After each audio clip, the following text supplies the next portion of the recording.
जब कोई बंदा या बंदी पॉर्न देख रहा है या देख रही है, पॉर्न वेबसाइट पर आप पर साइबर क्राइम अटैक हो सकता है क्या? वहां पे अटैकर आएंगे क्योंकि उनको पता है आप वनरेबल हो। मतलब जब हम प्याज खरीदते हैं तो जी पे कर देते हैं, कोई रिक्शा ड्राइवर आपके राइड के बाद आपको पेमेंट देनी है यूपीआई के थ्रू, क्यूआर कोड निकाला, वहां भी चोरी हो सकती है। एआई की वजह से क्यूआर कोड के अंदर बहुत आसानी से एक हम प्रोग्राम डाल सकते हैं जिससे आपकी पूरी डेटा मेरे पास आ सकती है। क्या हम दुनिया का साइबर क्राइम कैपिटल बन चुके? साइबर हैकिंग की इंडस्ट्री 50 बिलियन की हो चुकी है। काफी ज्यादा अटैक होता है इंडिया के ऊपर। चाइना ने पूरी की पूरी आईपी ले ली है, उन्होंने प्लेन बनाया by taking all the aviation industry.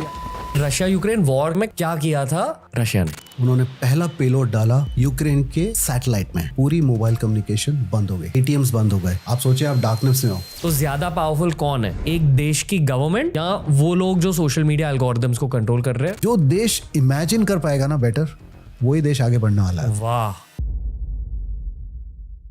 कहते हैं कि दुनिया भर के मिलिट्रीज में पहले से तो 3 विंग्स थे, आर्मी, नेवी और एयरफोर्स, पर आने वाले सालों में 2 और विंग्स ऐड होंगे, स्पेस विंग और साइबर विंग।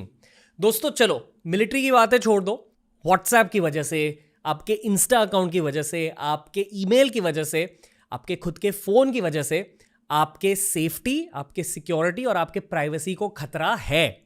ये 2024 का और हमारे आने वाले भविष्य का एक सच है कि आपको खतरा होने वाला है।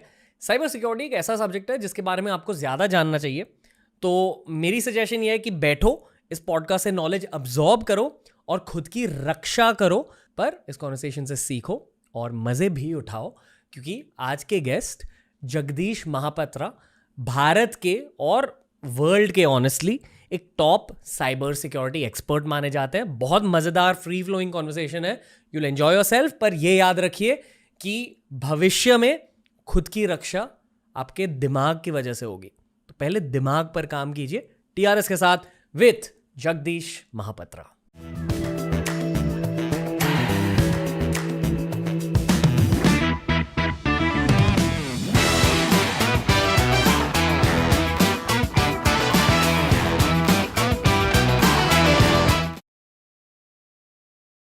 जगदीश जी नमस्ते। नमस्कार। कैसे हो? बहुत बढ़िया। आज हम लोगों को डराएंगे थोड़ा सा, क्योंकि सच्चाई के बारे में बताएंगे पॉडकास्ट के स्टार्ट में। पर मैंने ये देखा है कि हमारी ऑडियंस आजकल बहुत गहराई से सब्जेक्ट्स जानने की कोशिश कर रही है, तो डेफिनेटली टेक्नोलॉजी के बारे में भी जानेंगे। एक जियोपॉलिटिक्स का बड़ा एंगल है। तो पहले ये बताइए कि आप कैसे हो, इंडिया में कैसे फील कर रहे हो जब भी आप लौटते हो, क्योंकि आप एक इंटरनेशनल प्रोफेशनल हो। पर जब आप इंडिया में लौटते हो, पहले ये बताइए कैसा फील होता है और फिर उस किस्से के बारे में बताइए। अब पिछले कई साल से मेरा ज़्यादा वक्त प्लेन के ऊपर ही रहा है, तो मैं अगर आप पूछो कहाँ हो तो प्लेन में ही रहता हूँ, बट दिल मेरा इंडिया में है। इंडिया का हूँ मैं, पुरी में पैदा हुआ हूँ, बॉम्बे में बड़ा हुआ हूँ, तो बॉम्बे का ही हूँ। तो जब इंडिया आ जाता हूँ मेरी एनर्जी पूरी रिफ़िल हो जाती है, जो बोलते हैं ना सोल पूरी रिफ़िल हो जाती है। तो बॉम्बे आ जाओ तो मैं फिर पूरी तरह से फुल एनर्जी होके फिर बाहर निकल जाता हूँ। पर हर 3 महीने में मुझे बॉम्बे आना बहुत ज़रूरी है। पता है बहुत सारे अंकल्स और आंटीज होते हैं जो बहुत ज़्यादा ज्ञान देते हैं करियर्स के बारे में, पर सच ये है कि आप जैसे लोग जो इंटरनेशनल मार्केट्स में काम कर रहे हैं, आप लोगों को फ्यूचर को देखने का एक अलग नज़रिया होता है, क्योंकि आप लोगों का एक्सपोजर अलग होता है। Taking nothing away from uncles और आंटीज, उनके भी इंटेंशंस अच्छे ही होते हैं बच्चों के लिए, पर असली इनपुट आप जैसे लोगों से मिलती है, स्पेशली टेक वर्ल्ड से, क्योंकि टेक वर्ल्ड भविष्य को देख पाता है कि हाँ अभी फ्यूचर में ये होने वाला है।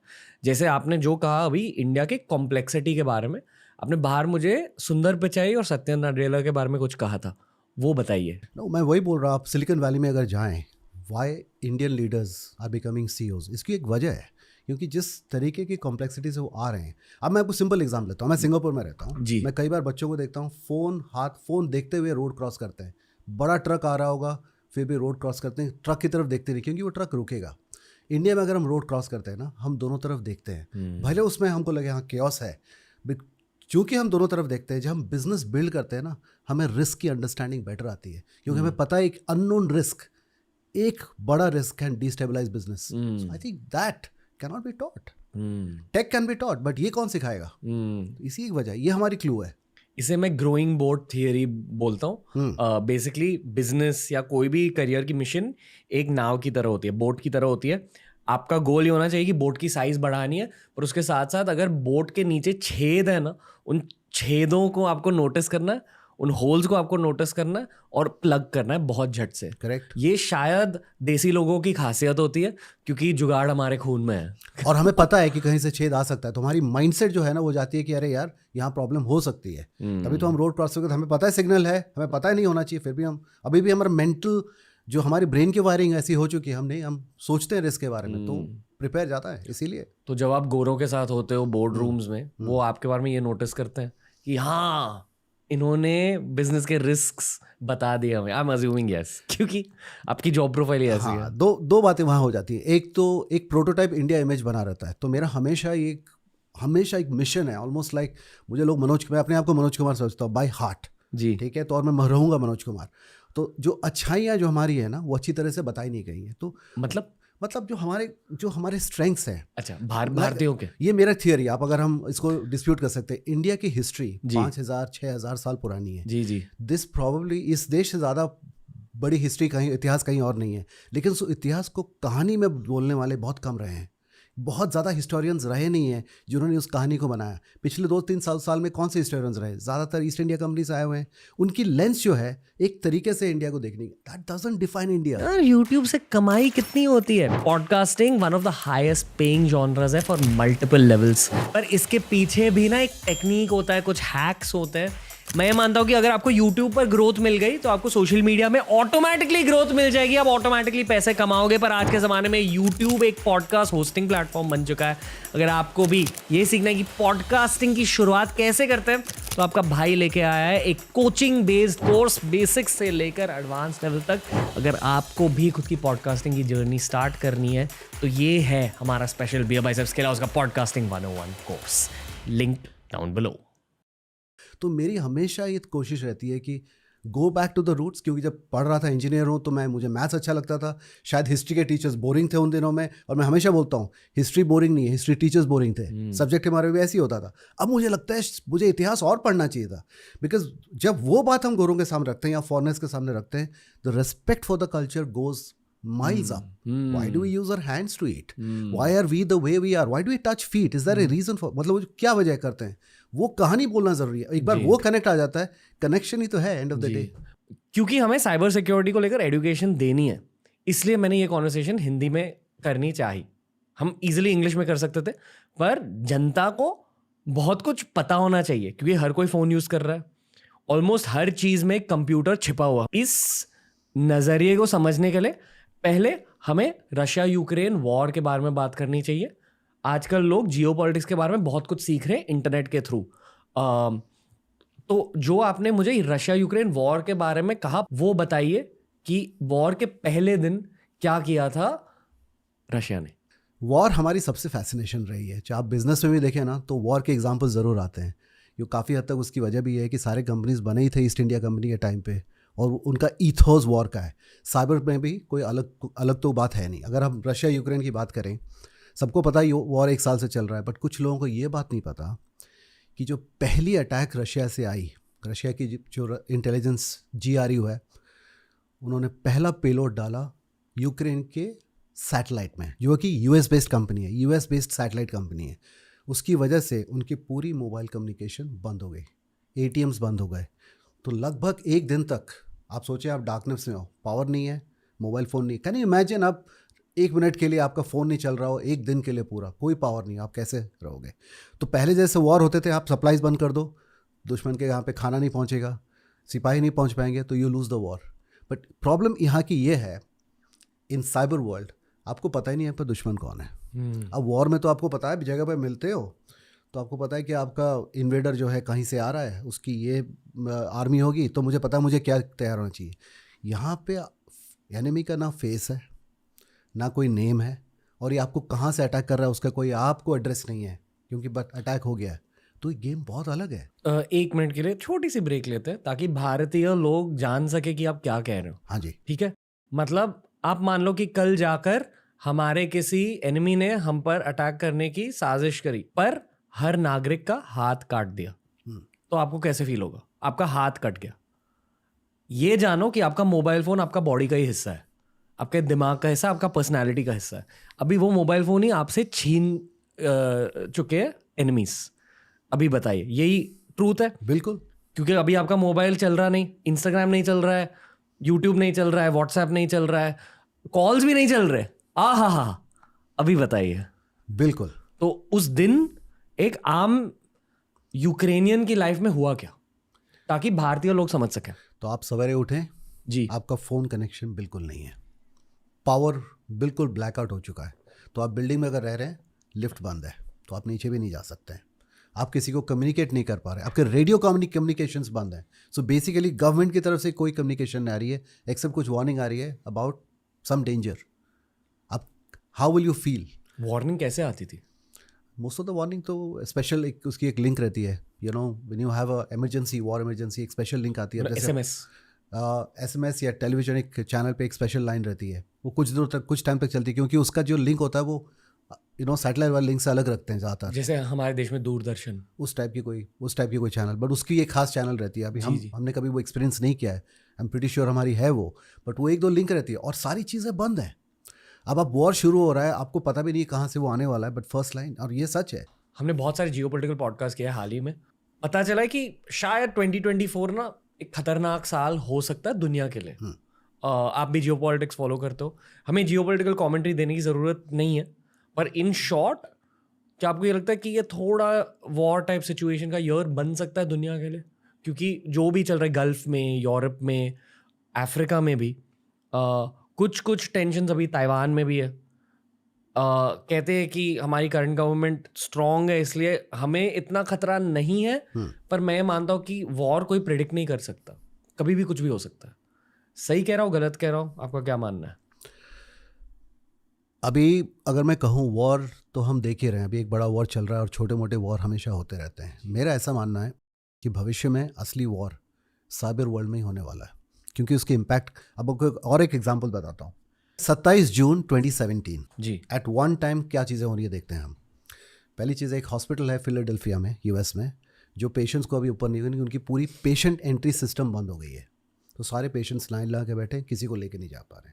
उसी वक्त कैडबरी की एक फैक्ट्री है तस्मेनिया, ऑस्ट्रेलिया में, प्रोडक्शन बंद है चॉकलेट्स की, फैक्ट्री बंद। उसी वक्त मर्क करके एक फार्मास्यूटिकल कंपनी है जो वैक्सीन वगैरह बनाते हैं बहुत सारी, उनकी पूरी प्रोडक्शन लाइन बंद हो चुकी है ऑन मेन मेडिसिन मैन्युफैक्चरिंग बंद। ये एक ही टाइम पे हो रहा है, अलग अलग जगह पे। मर्क्स करके एक वर्ल्ड की सबसे बड़ी शिपिंग कंपनी है, आपने सुना होगा, मतलब हज़ारों शिप्स आते हैं उनके पोर्ट्स में लगे रहते हैं, पूरी सिस्टम बंद है। तो हज़ारों ट्रक लाइन पे लगे हुए हैं, मतलब आप सोचिए ट्रक के ऊपर ट्रक लगे पड़े हैं जी। आप सोचिए अगर वो टेस्ला कार होते तो सारे अपने आप ही टकरा जाते थे, क्योंकि सारे कनेक्टेड है इंटरनेट से। वो सारे बंद है और पोर्ट में कोई ऑनलोड या ऑफलोड काम हो ही नहीं पा रहा है इस एक वक्त पे। तो ये था नॉटपेटिया का इम्पैक्ट। नॉटपेटिया की वजह से एट वन टाइम 5 अलग अलग जगह पे बंद पड़ गया था। ये अटैक था और इसकी शुरुआत पहले रशिया की यूक्रेन के ऊपर ही हुई थी और सारे टेस्ट ड्राइव वहाँ पे चलते थे, पता चलता नहीं था कहाँ से आता था। नॉटपेटिया से ज़्यादा डेवस्टेटिंग मैलवेयर जो बता रहा था, जो गलत प्रोग्राम जिससे हम किसी को बुरा कर सकते हैं, ये ऑलरेडी हो रहा है। अब अगर उसको हम अलग लेवल पे ले जाएं तो you can stop a country, आप कंट्री का फंक्शन बंद कर सकते हैं। ये सब पुतिन की मस्ती थी? मैं ये तो नहीं बोलूँगा कि मस्ती थी, मेरा ऐसा मानना है कि ये बात मैंने आपको बाहर भी बोली थी, you can be a good neighbour if you have good neighbours. ठीक है, तो अच्छे पड़ोसी आप तभी बन सकते हो अगर आपके पड़ोसी भी अच्छे हों। तो मैं ये नहीं बोलूँगा उनका क्या मोटिवेशन था, क्या था, लेकिन साइबर जो स्किल है ना, जो बोलते हैं कि जो पावर है रशिया के पास बड़ी अच्छी है, बहुत ज़्यादा डेवलप्ड है। और भी अदर कंट्रीज़ हैं, आप अगर देखें नॉर्थ कोरिया, काफ़ी ज़्यादा अटैक होता है इंडिया के ऊपर नॉर्थ कोरिया से, हमारे पे रशिया हम काफ़ी अटैक्स होते हैं नॉर्थ कोरिया से। हमने उनका क्या बिगाड़ा है? तो उनको क्या चाहिए आप समझे ना, अब जैसे अब साइबर क्रिमिनल अगर है, उनको क्या चाहिए, नॉर्थ कोरिया को फंड करनी है अपनी न्यूक्लियर प्रोग्राम। जी, कहाँ से आएगा वो फंड? उनके तो ज़्यादातर कंट्री के साथ ताल्लुकात नहीं है, चाइना को छोड़ के। ठीक है, तो फंडिंग कहाँ से आएगी? तो एक अच्छी सी चीज़ करते हैं वो, अच्छी नहीं बोलूँगा, गलत काम करते हैं, उसको बोलते हैं रैंसमवेयर। तो हमारी हिंदी फिल्मों में याद है पहले, जैसे शक्ति हो या कोई भी हो, बेटे को उठा लिया, अब 10 करोड़ दे दो या 10 लाख दे दो, बेटे को लेके जाओ, उसको हम रैंसम बोलते हैं, अगवा करते हैं, किडनैपिंग। तो वो अगर हम हमारे इंटरनेट वर्ल्ड में कहें तो उसको हम बोलते हैं रैंसमवेयर।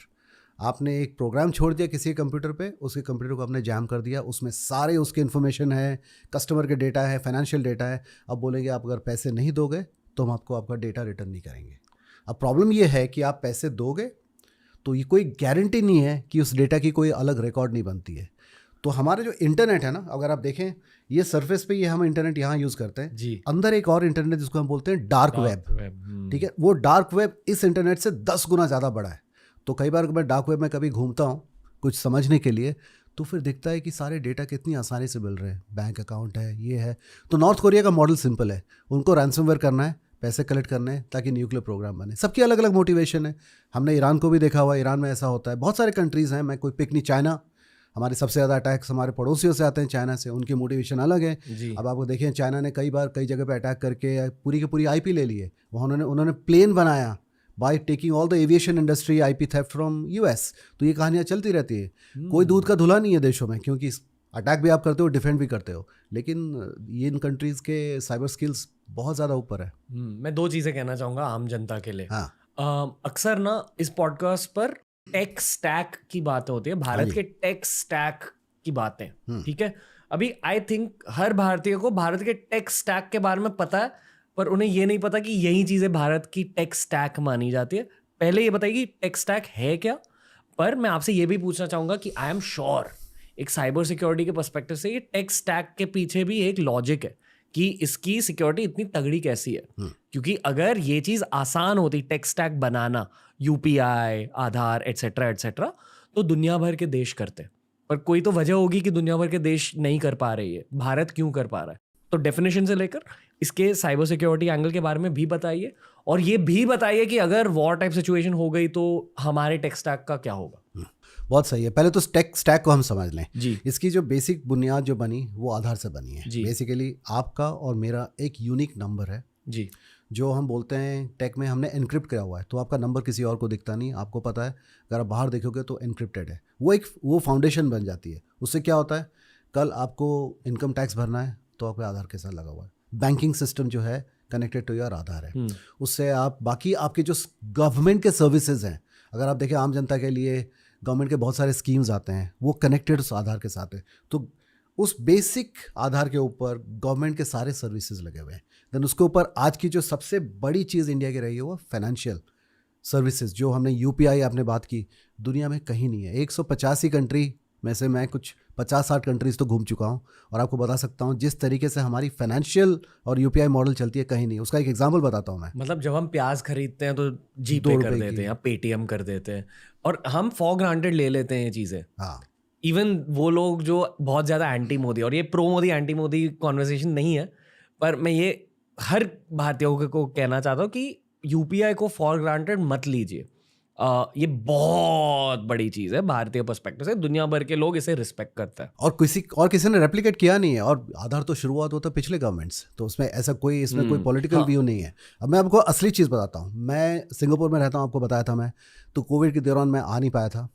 तो जब आया 2 साल के बाद इंडिया, तो ऑब्वियसली बॉम्बे तो इतना आने के लिए मैं हमेशा रहता हूँ। तो मैं घर मेरा बहुत दिनों से यूज़ नहीं हो रहा था, तो मैं गाड़ी से हाईवे के ऊपर था। तो मुझे मेरी वाइफ से फ़ोन आया कि MCGM जो बॉम्बे की म्यूनसिपैलिटी है, वहाँ से एक नोटिस आया, last minute notice, if you don't pay then whatever action will be taken. मुझे समझ में क्या है, बोला चलो भेजो मुझे बिल। तो उन्होंने मुझे व्हाट्सअप किया बिल को। मैंने एक UPI खोला जो मैं यूज़ करता हूँ, उसको स्कैन किया जी। स्कैन करते ही मुझे पूरा MCGM का अकाउंट सामने आया, how to be paid. 3 minute में, रणवीर ये सच बात है, मैंने पेमेंट किया और मुझे MCGM से कंफर्मेशन आई दैट आप your account is settled, it's all good. Now ये बात मैंने US में बात की है, हर जगह कहीं और ये पॉसिबल नहीं है। आप फाइनेंशियल मॉडल अगर बाकी जगह देखोगे, बैंक अकाउंट खोलने में 10 दिन लग जाते हैं, ट्रांजैक्शन मुश्किल होती है even in developed world. So I think ये हमारी जो हमारी जो लेगेसी कम है ना, उसका एक हम फ़ायदा उठा सकते हैं। अब ये सारी चीज़ें तो अच्छी हो गई, और ये अच्छी बात है, और इसके लिए टेक्नोलॉजी की ज़रूरत है। तो मैं सिर्फ डराना नहीं चाहता हूँ, क्योंकि अगर हम डर के रहेंगे, तो अगर हम डर रहे होते थे ना, तो हम जब कार बन रही थी, तो अगर हम ट्रैफिक जाम के बारे में सोच रहे होते तो कार तो आगे बढ़ती ही नहीं थी। तो अच्छी बात है, मैं सोचें तो ये अच्छी बात है।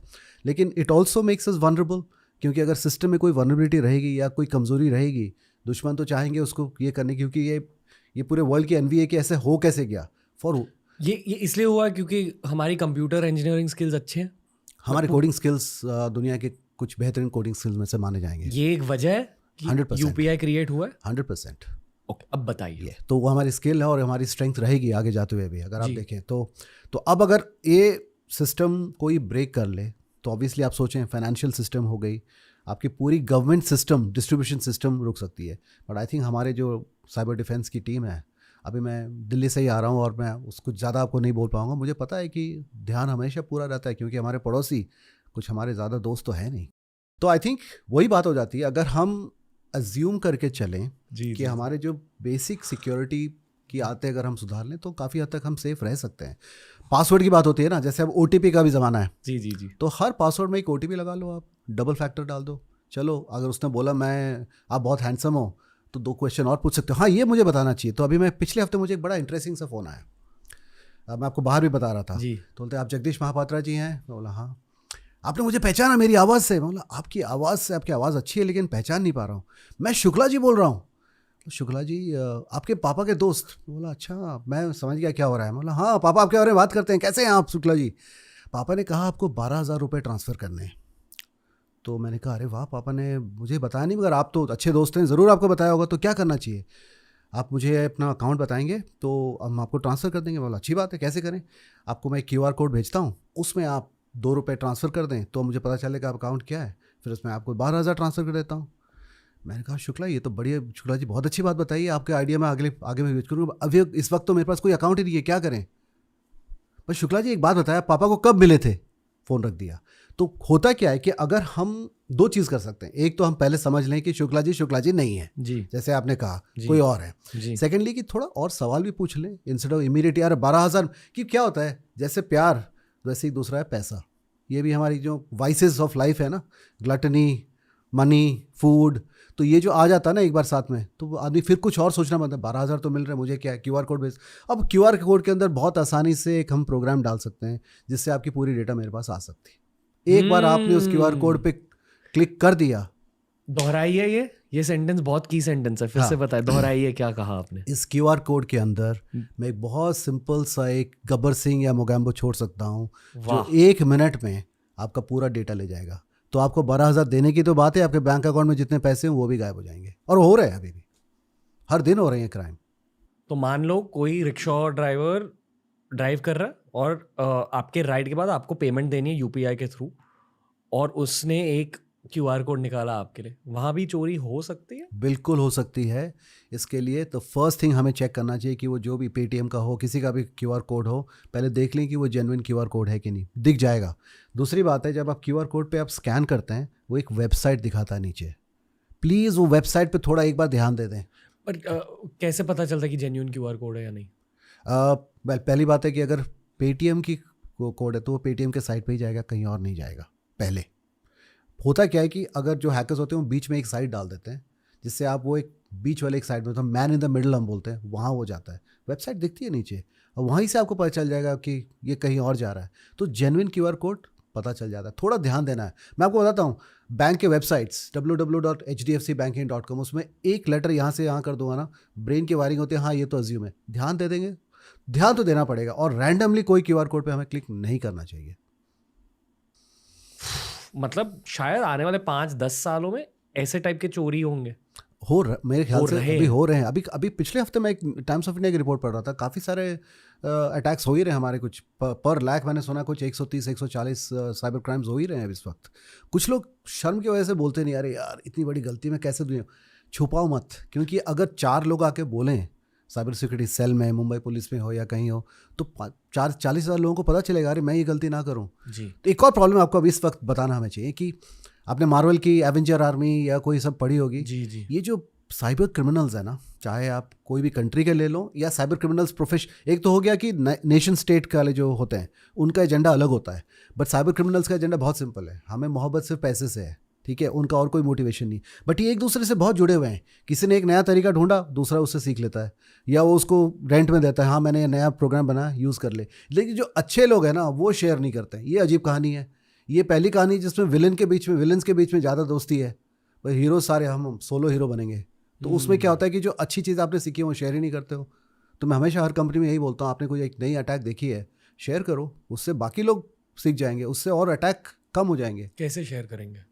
फोरम है अभी यहाँ पे, जैसे अब अगर बड़ी कंपनी में देखो तो उनके अपने एक फोरम होते हैं, सिक्योरिटी ऑफिसर्स के फोरम होते हैं, SCIOs के फोरम होते हैं, वो शेयर करते हैं, बट और ज़्यादा शेयर करने की ज़रूरत है। दो चीज़ें कहना चाहूँगा। शीला भट्ट नाम की एक जर्नलिस्ट आई थी हमारे शो पर, सीनियर जर्नलिस्ट है। उन्होंने दाऊद इब्राहिम के साथ बहुत सारे इंटरव्यूज़ किए हैं, and any photo you ever seen of Dawood Ibrahim is click by her. तो अब सोचो उनके लाइफ एक्सपीरियंसेस कैसे होंगे। उन्होंने कहा कि आज के ज़माने में अंडरवर्ल्ड का प्रॉब्लम बिल्कुल नहीं है। एक्चुअल जो क्राइम होती थी 90s में 80s में मुंबई में, वो वाला प्रॉब्लम नहीं है, पर एक न्यू टाइप की क्राइम बन चुकी है जो tax based GST based crime है। पर जब मैंने यही बात डी शिवानंदन से पूछी, जो हमारे देश के एक लेजेंडरी IPS ऑफिसर हैं, उन्होंने एक्चुअली अंडरवर्ल्ड को क्लीन अप किया था मुंबई में, he was one of the guys. उन्होंने कहा कि सबसे बड़ा प्रॉब्लम अभी का और आने वाले सालों का प्रॉब्लम है साइबर सिक्योरिटी। साइबर क्राइम्स भर भर के हो रहे हैं, ये पुलिस फोर्स को पता है। क्या हम दुनिया का साइबर क्राइम कैपिटल बन चुके हैं? अब वो कहना तो मुश्किल होगा मेरे लिए एग्जैक्टली, बट आप अगर इंटरनेट यूज़र के हिसाब से देखें, दुनिया के सबसे ज़्यादा इंटरनेट यूज़र्स यहाँ पे हैं, तो उस हिसाब से साइबर क्राइम तो होते ही होंगे। सारी रिपोर्टिंग नहीं होती है इंडिया में, कभी कभार रिपोर्टिंग और डेटा थोड़ा सा मुश्किल होता है पकड़ना, बट कोई अचंभे की बात नहीं होगी अगर ये कहें कि अगर हम साइबर क्राइम कैपिटल बन चुके हैं। ओके, ये वाली सेक्शन प्लीज़ आप फैमिली के साथ मत देखिए, या देख लो अगर आपकी फैमिली चिल है तो। पर जब कोई बंदा या बंदी पॉर्न देख रहा है या देख रही है, पॉर्न वेबसाइट पर आप पर साइबर क्राइम अटैक हो सकता है क्या? बहुत ईजी है ना वो तो। जैसे हमने क्या बात की, प्यार मोहब्बत, पैसे, ये तो और थर्ड वाइस है ना। तो जहाँ पे वाइसेस हुए वहाँ पे अटैकर आएंगे, क्योंकि उनको पता है आप वनरेबल हो। पॉर्न देखते होगा तो आप वनरेबल हो, आपको क्या, आपके प्रीवियस जनरेशन भी वनरेबल थी, कोई चीज़ बदली नहीं है इन चीज़ों के मामले में। हम दुनिया का पॉर्न कैपिटल है वैसे। पॉर्न साइट्स एक्चुअली मैं ये तो नहीं कहूँगा कि मैंने नहीं देखी है, कॉलेज के दिनों में तो एक तो सब होता, बट उन दिनों बात अलग थी। बट इंटरनेट पे आप अगर वो कहीं वेबसाइट पे देखोगे, बहुत सारे लिंकेजेस होते हैं। आप एक वेबसाइट पे क्लिक करोगे, 4 वेबसाइट और खुलते हैं, उसमें बहुत सारे, आप छोटा सा चीज़ है, एक प्रोग्राम आपने आ गया, आपने नीचे देखोगे वो आके डाउनलोड होकर आपके लैपटॉप पे रहा होगा, लिखा होगा प्लीज़ इंस्टॉल, आपने कर दिया इंस्टॉल, बहुत आसान है। वाह। उसके बाद वो अपना काम अपने आप करेगा, आपको कुछ करने की जरूरत नहीं है। 5 मिनट में आपका कंप्यूटर कंट्रोल में जा चुका होगा, और जो भी आपका डेटा, आपके पासवर्ड शासवर्ड सब कुछ बिल्कुल गए। तो बेसिकली जब आप किसी वीडियो पर क्लिक कर रहे हो, 2-3 और लिंक खुल जाते हैं, उन्हें तुरंत बंद कर दो। बिल्कुल बंद करो।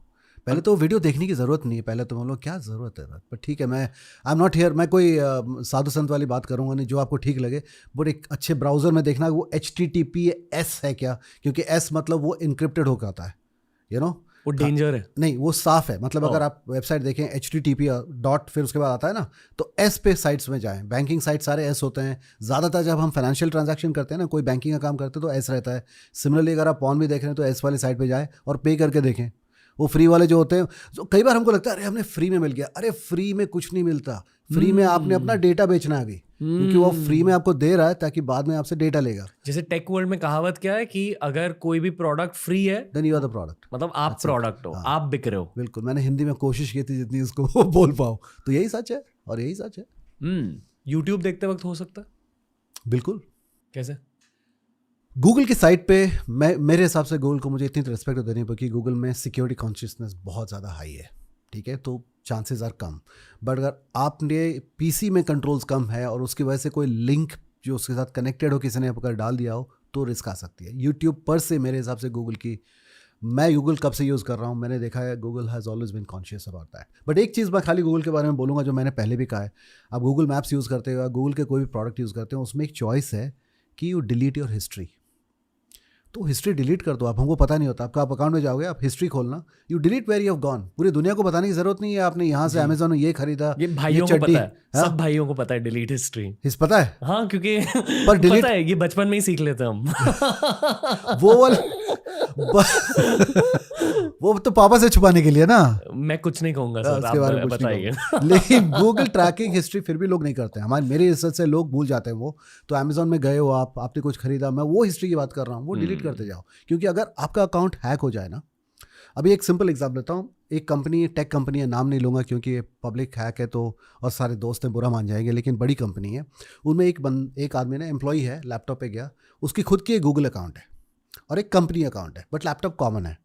जब उसने कंपनी अकाउंट पे लॉगिन करने की कोशिश की, single sign on user login किया, तो वो लॉगिन को उसने अपने गूगल अकाउंट में स्टोर किया हुआ था। अब वो लैपटॉप जो यूज़ कर रहा था उसमें सिक्योरिटी कम थी, वो क्रेडेंशियल्स वहाँ से गए, हैकर्स को उसके थ्रू कंपनी में घुसे, और कंपनी के पूरे डेटा चुरा के ले गए। तो कभी कभी हमको जो लगता है एक बहुत छोटी गलती है, वो बहुत बड़ी गलती है। लोगों के जॉब्स चले जाते हैं। अभी जैसे मैंने आपको 27 जून 2017 नॉटपेटिया की बात की, मर्क ने अब जाकर 1.4 बिलियन की सेटलमेंट की इंश्योरेंस के साथ, क्योंकि जब उनका जो पूरा स्टॉप हुआ, उन्होंने बोला साइबर इंश्योरेंस वालों कि हमें पे करो। साइबर इंश्योरेंस ने कहा this is a act of war, ये एक वॉर है, हम नहीं कर सकते आपको पैसे। केस 7 साल लगे, 1.4 बिलियन पे सेटलमेंट हुई है। तो ये बहुत हाई लेवल की बात है, बहुत बड़े लेवल पे डैमेज हो रहा है और फाइनेंशियल है, और एक बंदे की लोगों की नौकरियां जा रही है उसकी वजह से। तो थोड़ा केयरफुल होना बहुत ज़रूरी है। ये मैंने सोचा भी नहीं कि साइबर इंश्योरेंस नाम की इतनी बड़ी कंपनी हो सकती है, बस साइबर इंश्योरेंस के डोमेन में इतनी बड़ी कंपनी हो सकती है, ये सोचा नहीं था। इंश्योरेंस बहुत बड़ी प्रॉब्लम हो गई है, क्योंकि आजकल इंश्योरेंस वहीं ज़रूरत पड़ रही है। अटैक्स तो हर दिन कम से कम 4 या 5 बड़े रैंसमवेयर अटैक होते हैं। 1.4 बिलियन की सेटलमेंट हुई, वो of the court. Insurance company के पास उतने पैसे थे, देने पड़े उसको, क्योंकि वो लड़ते रहे। इन्होंने डाला 5 बिलियन का, फाइनली 1.4 बिलियन लास्ट वीक 7 साल के बाद सेटल हुआ ये। वो पैसे कहाँ से निकल गया है? वो तो अभी इंश्योरेंस वालों का तो मॉडल ही है ना ये। बट क्योंकि वो पेमेंट हुई है, शायद वो इंश्योरेंस कंपनी को अभी और भी यूजर्स मिलेंगे।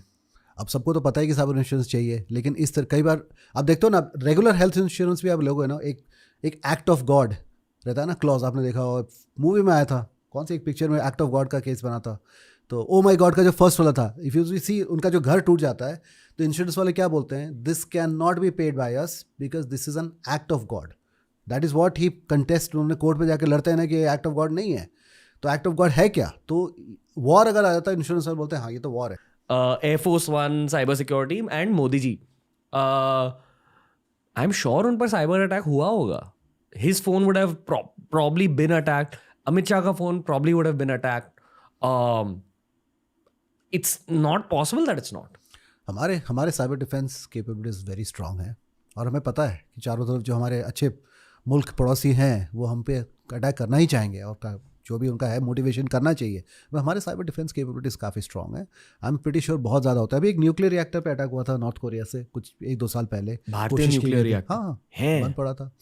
क्यों? तो आप अगर एक न्यूक्लियर रिएक्टर की रेसिपी निकाल सकते हो, उसको रिक्रिएट कर सकते हो कहीं और, तो पूरा का पूरा आईपी हो गया ना आपका। ओके, मतलब इंफॉर्मेशन और ब्लूप्रिंट्स चुराने के लिए कि ये न्यूक्लियर रिएक्टर की डिजाइन क्या है, वो नॉर्थ कोरियंस चाहते थे कि हाँ हमारे देश में भी जो ये तगड़ा वाला भारतीय न्यूक्लियर रिएक्टर है उसको यूज़ कर सकते हैं, वैसा ही न्यूक्लियर रिएक्टर बने, और सस्ते में वो बना सकते हैं। क्योंकि हमारी खास ये है कि अगर हमारी बजट ना 1/10 बजट में जो हम प्रोडक्ट बना सकते हैं, वो हमारी खासियत है। जो इनोवेशन आती है वो आप चुरा सकते हो, वो होते हैं। रैंसमवेयर अटैक तो होते ही रहते हैं, तो गवर्नमेंट तो हमेशा ही सतर्क है, ये तो पता है, हमारी नज़रें वहाँ रहती हैं। आज के ज़माने में टेररिस्ट भी ड्रोन्स पर शायद बहुत ज़्यादा फोकस कर रहे हैं, क्योंकि अगर आप एक कॉस्ट के पर्सपेक्टिव से देखें तो एक ड्रोन बनाने के लिए मान लो 10,000 रुपये लगेंगे एक ड्रोन बॉम्ब बनाने के लिए, ठीक है। अभी आपने 1 लाख का खर्चा करके 10 ड्रोन बना दिए, वो 10 ड्रोन गए एक कमर्शियल एयरलाइन के पास और फूट गए, तो वो प्लेन को डाउन कर पाएगा वो ड्रोन अटैक।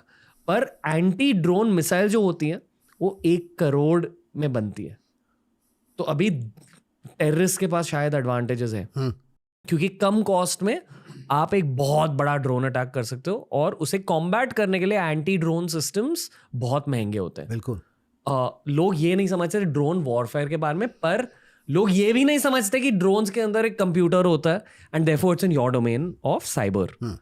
ड्रोन्स के बारे में क्या कहना चाहोगे सर? क्योंकि आई फील कि भारतीय जनता को ड्रोन्स के बारे में जानना चाहिए from a cyber perspective. Drone basically एक कंप्यूटर प्रोग्राम है जो एक मशीन के ऊपर आप लोड करें तो वो कहीं भी आपको ट्रांसपोर्ट करके या तो चीज़ें लेके जा सकता है। जैसे अमेजॉन ड्रोन्स यूज़ करती है डिलीवर करने के लिए पार्सल, तो वो पिकअप करते हैं और डिलीवर करते हैं। आप पिक्चर्स ले सकते हो, आप सर्विलेंस कर सकते हो। कंपनीज ड्रोन्स को यूज़ करते हैं कि अपने चारों तरफ सर्विलेंस करें। बेसिकली आप कैमरा यूज़ कर सकते हो और वो जगह पे एक फ्लाई कर सकता है। उड़ता हुआ छोटा सा जहाज समझे उसे, छोटा हेलीकॉप्टर समझे उसे, जो प्रोग्राम से चलता हो, जिसे हम शादियों में देखकर वाव कहते हैं। अगर लोगों ने 3 इडियट्स देखी होगी तो वो जो लड़का जब अली फजल ने जो रोल किया था वो ड्रोन बनाने की कोशिश कर रहा था। अब ये ड्रोन बहुत सस्ता हो गया बनाना। ड्रोन अटैक में तो बात है, कर सकते हो आप, लेकिन मैं और एक बड़ी बात आपको बोल रहा हूँ, यहाँ बहुत ज़रूरी है। मैं बार बार सैटेलाइट पे इसलिए आ रहा हूँ क्योंकि हमारी किसी भी देश की फाउंडेशन ना बैंकिंग, पावर और सैटेलाइट कम्युनिकेशन के ऊपर चलती है। तो आजकल अटैक सैटेलाइट्स पे जा रहे हैं, तो अभी पिछले महीने एक बड़ी एक मिनट, बैंकिंग, पावर और सैटेलाइट, सैटेलाइट, ये समझाइए, ये 3 पिलर्स हैं किसी देश के, किसी देश को चलाने के लिए, अगर आपको किसी देश को बंद करना है अटैक करके, आप जी। 3 चीज़ों पे अटैक करोगे। आपने पावर अगर सप्लाई बंद कर दिया, कोई चीज़ें चलने वाले नहीं है। आपने बैंकिंग बंद कर दी ना, तो फिर फाइनेंशियल ट्रांजैक्शंस बंद, कंपनी बंद। बिजली, पावर मतलब बिजली, पावर मतलब बिजली, बैंकिंग मतलब पैसा, पैसे का अगर मूवमेंट बंद हो गया तो आप कैसे आगे, कोई एक ट्रांजैक्शन नहीं होगा। तीसरी चीज़ है वो जो मैं सैटेलाइट बोल रहा हूँ, वो कम्युनिकेशन। आपने अगर कम्युनिकेशन बंद कर दिया, कम्युनिकेशन का हब हो रहा है अभी सैटेलाइट। हम कितने सैटेलाइट्स अभी भेज रहे हैं, सैटेलाइट्स में hacking is the next fear. Satellite के फंक्शंस क्या क्या होते हैं? अब सैटेलाइट में अगर आप, जैसे हम भेज रहे हैं सैटेलाइट, फर्स्ट चीज़ होता है सैटेलाइट हम यूज़ करते हैं फंडामेंटली, हम कम्युनिकेशन के लिए बेस बनाते हैं। फोन कॉल्स जी, पूरी की पूरी बैंडविड्थ, इंटरनेट बैंडविड्थ, सब कुछ वहाँ जा रहा है।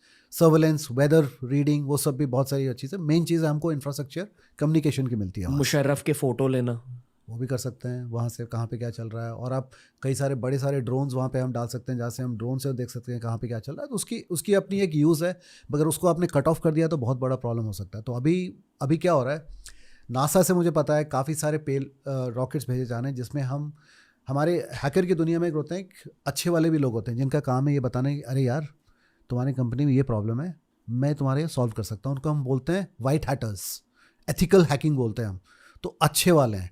तो अभी एक चैलेंज चल रहा है कि उस सैटेलाइट में आप उसको हैक करके दिखाओ, आपने हैक किया तो आपको इतने पैसे मिलेंगे। तो ये भी अच्छी बात है। $50,000 की प्राइस है, रुपए में? मतलब 30 लाख। 30 लाख हाँ, एक आप हैक करके दिखाओ। एक सैटेलाइट का उन्होंने बनाया, एक डमी ब्लैक बॉक्स बनाया, ब्लैक बॉक्स को आपको हैक कर दो तो आपके को 30 लाख मिलेंगे। क्यों कर रहे हैं वो? क्योंकि वाकई में जब सैटेलाइट अटैक होंगे उन्हें पता चलेगा कि ये अटैक के पैटर्न हो सकते हैं। तो ये एक जोन, और ये सच हो रहा है। और जो मैंने रशिया यूक्रेन की वार बताई, ये हो चुका है। उस लेवल पे नहीं, बट उस लेवल तक जा रहा है। तो उसका हमें सोचना चाहिए। इसके लिए लीव द वर्ल्ड मूवी जब मैंने देखी, मैं ऑलमोस्ट सोच रहा था कि ये तो अगले 2 साल में कभी भी हो सकता है। राइटर ने बहुत आज की बात, ऑलमोस्ट 1-2 साल की बात कर रहा है, पॉसिबल है।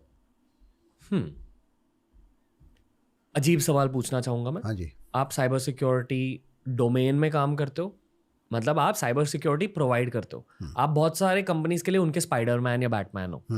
उसका ये भी मतलब है कि आपने शॉकर / किंग पिन / मिस्टीरियो या जोकर का सामना किया है। मतलब आपने साइबर क्रिमिनल्स का सामना किया है। साइबर क्रिमिनल्स की मेंटालिटी के बारे में आपने क्या जाना है और उनके इमोशंस के बारे में क्या जाना है? एक कोई भी डिसरप्टर हो, साइबर क्रिमिनल हो, उसके मोटिवेशन अलग अलग जगह से अलग चीज़ें होते हैं। अगर आप प्योर साइबर क्रिमिनल की बात करें, उनका मोटिवेशन है पैसा, सो दे विल डिमांड। आजकल एक नई फंक्शन आ गई है, रैंसमवेयर वालों के साथ कौन नेगोशिएट करेगा। क्योंकि आपको उनके साथ, आपको याद है वाकई में जब अगवा होता था तो कुछ लोग होते थे जो नेगोशिएशन के लिए बैठते थे, चलो लेट्स टॉक। कंट्रीज़ के बीच में होता था ना कि अच्छा एक प्रॉब्लम चल रही है तो नो नेगोशिएटर बात करते थे, कैन वी रीच एट, मतलब एक सुलह करें। साइबर वर्ल्ड में भी ऐसे नहीं हो लगा, जहाँ लोग, उनका काम है रैंसमवेयर वालों ने, जिन्होंने उनको बंद करके रखा हुआ है, उनके साथ नेगोशिएट करें। क्योंकि उनकी अलग अलग मोटिवेशन रहती है, कुछ लोगों की डेस्परेशन रहती है। अब एक बड़ी रैंसमवेयर आई थी, उसका नाम था WannaCry। सो बेसिकली छोटा सा प्रोग्राम है, कंप्यूटर में रिलीज़ हुआ। जैसे ही आपने उस प्रोग्राम को क्लिक किया, WannaCry मतलब आपका कंप्यूटर लॉक हो चुका है। WannaCry मतलब रोना है क्या भाई? भाई रोना है क्या भाई, रोने को तैयार हो क्या? वैसे ही WannaCry and you are locked. ये आया था नॉर्थ कोरिया से, ठीक है। अब नाम नहीं लूँगा उस ग्रुप का, उन्होंने बहुत बड़े ग्रुप थे उन दिनों में, लाजरस करके। उन्होंने WannaCry पूरा जब फैल गया तो बेसिकली उस वक्त उनके पास, उनको लेना तो पैसा था, पर उनका असली मोटिवेशन था नाम कमाना। कुछ लोगों को चाहिए होता है स्पॉटलाइट में आना, उनको पैसे की ज़रूरत नहीं है। तो अगर कई बार लोग, हमने देखा है कि वो रैंसमवेयर लॉक तो करते हैं, उनको पैसे लेने के तरीके उन्होंने बनाए नहीं है। तो हम कई बार देखते हैं कि तुमने लॉक तो किया है और तुमको पैसे चाहिए, पर तुमको दे कैसे? तुमने पेमेंट तो गेटवे तो बनाया नहीं है। तो कुछ लोगों का होता है कि पैसा नहीं, हमें अपना थोड़ा स्पॉटलाइट में आना है। तो अलग अलग मोटिवेशन को अगर हम समझ लें, वो बेटर होता है उनसे ज़्यादा डील करना। पर स्पॉटलाइट में कैसे? मतलब बस जब WannaCry, क्योंकि वो चेहरा तो नहीं दिखाएंगे, बट उस ग्रुप के बारे में पता चलता है, हमारी दुनिया में पता चल जाता है उस ग्रुप के बारे में। उनको ट्रैक करते हैं, बड़ा नाम, जैसे NotPetya ग्रुप, उस ग्रुप का नाम था सैंडवर्म। अबे सुपरस्टार बन गए हैं सैंडवर्म, दुनिया का सबसे बड़ा खतरनाक बम उन्होंने साइबर वर्ल्ड में बनाया, NotPetya। अब सैंडवर्म का नाम कोई नहीं भूलता है। पर लॉजिक यही है कि किसी को एक इंस्टाग्राम अकाउंट ग्रो क्यों करना है? स्टेटस के लिए, तालियां, और तालियां चाहता है दिल। बिल्कुल, और क्या चाहिए? एजुलेशन, फॉलोअर्स उनके फॉलोअर्स अपनी दुनिया में they look up to it. फिर वो पर फॉलोअर्स कैसे, मतलब फोरम्स पे? उनके अपने फोरम्स हैं, शेयर करते हैं वो अपने पे। अभी आपने अगर एक नया तरीका ढूंढा है और आपके सर्कल में है, आप शेयर करते हो। अभी ऐसे मॉडल्स हैं जिन लोगों ने, जिनको खुद नहीं अटैक करना है, वो प्रोग्राम बना के रखते हैं और अपने प्रोग्राम रेंट पे देते हैं। Ransomware as a business model, मतलब मैं रैंसमवेयर की प्रोग्राम बनाऊंगा बट मुझे अटैक करने में इंटरेस्ट नहीं है, मेरा काम है मेरा रेंट पे देना। तो जैसे एयरबीएनबी हो गया, मैं उस घर में नहीं रह रहा हूँ, मैं एयरबीएनबी पे लगा रहा हूँ लोगों को आने के लिए, तो मैं अपना रैंसमवेयर, अच्छा तुम्हें 2 महीने के लिए चाहिए, ये किराए पे ले लो, मेरा 2 महीने के बाद रिटर्न कर देना। पर बहुत पैसे कमा सकते हैं इससे, जो आपने कहा कि बहुत बड़ी इकोनॉमी है, बहुत बड़ी बिजनेस है ये। Like how much would someone rent out their program for? एक प्रोग्राम कितने पैसों में रेंट किया जा पूरी की पूरी जो साइबर हैकिंग की इंडस्ट्री है आज की डेट में कम से कम 50 बिलियन की हो चुकी है। 50 बिलियन, आप मतलब बड़े बड़े कंट्रीज़ की जीडीपी नहीं है, उनकी बात कर रहा हूँ। तो बहुत बड़ी इंडस्ट्री है और ये रेंट आपको डिपेंड करता है उनको कितने में बेचना होता है, बट ये बड़ा अच्छा बिजनेस मॉडल है। अब जैसे अभी आप डार्क वेब पे जाएंगे तो आपको बहुत सारे नाम, डेट ऑफ बर्थ और सब डिटेल्स बिकते हैं। अब उसकी प्रॉब्लम क्या है, वो तो $1-2 में बेच देते हैं, या मतलब 100-200 रुपये में आपको ये चीज़ें मिल जाएगी।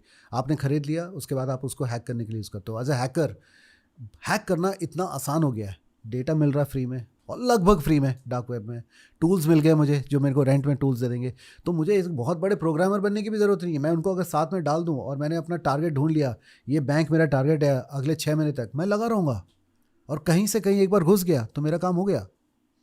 पता है 2003 या 4 में एक मूवी आई थी, कोई मिल गया, ऋतिक रोशन की फिल्म थी, जादू। तब बचपन में मैंने ये सोचा था कि यार कंप्यूटर्स का फ्यूचर ये है कि आप एक जगह बैठो और एलियंस को बुला लो ओम ओम ओम ओम करके। कभी मैंने सोचा भी नहीं था कि असली फ्यूचर क्राइम ओरिएंटेड होगा। ये सबसे बड़ी एक सब इकोनॉमी बन चुकी है कंप्यूटर्स की दुनिया की। एक्चुअली कुछ फिल्में अभी बननी चाहिए, क्योंकि उससे फिर लोगों को और इसकी डेप्थ समझ में आएगी। कुछ टीवी सीरीज या मूवीज बनने चाहिए इसके ऊपर। इट्स नॉट बीइंग कवर्ड, लोगों को पता नहीं चल रहा है इन चीज़ों के बारे में। हाँ, कम पता चल रहा है, इसलिए हिंदी पॉडकास्ट बना रहे हैं, बिल्कुल, ताकि लोगों को पता चले। होपफुली इससे बहुत फ़ायदा हो, ताकि भारतीय ऑडियंस को एक और पहलू के बारे में पता चले। इसलिए मैं आपसे अगला सवाल पूछने वाला हूँ। जूलियन असांज कौन है ये, और भारतीयों को उनकी कहानी के बारे में क्या जानना चाहिए, आप बताइए। विकीलीक्स की बात करना चाहते हैं आप? जी। Is it related to your domain? Not exactly, मैं ऐसा नहीं कहूँगा कि एग्जैक्टली है, बट उन्होंने कई ज़्यादा चीज़ें जो विकीलीक्स में उनका मकसद क्या है बेसिकली, कि किसी देश की जो डार्क साइड है, हर देश की एक, बोलते हैं ना हम, हमारे कुछ कुछ सीक्रेट्स हैं जो हम दुनिया को नहीं बताना चाहिए। हम सबके पास वो सीक्रेट्स हैं जो हम नहीं चाहते बताना, बट उनकी हमेशा मोटिवेशन रही कि मैं उस देश के उस चीज़ को लेके हैक करके ले आऊँ और वो डॉक्यूमेंट ले आऊँ। उन्होंने क्या किया, बेसिकली डेटा लीक करके उन्होंने अपने वेबसाइट पे रखा और पब्लिश किया, जो इन्फॉर्मेशन कोई कंट्री नहीं चाहेगी कि उनका बाहर जाए। इसके लिए देश उनके दुश्मन बने। अब मैं कोई व्यू नहीं लेना चाहता हूँ, क्योंकि वाकई में मैंने उनको कभी स्टडी नहीं किया, उनकी क्या मोटिवेशन और अब वो क्या कर रहे हैं, लेकिन बिजनेस मॉडल बहुत सिंपल था।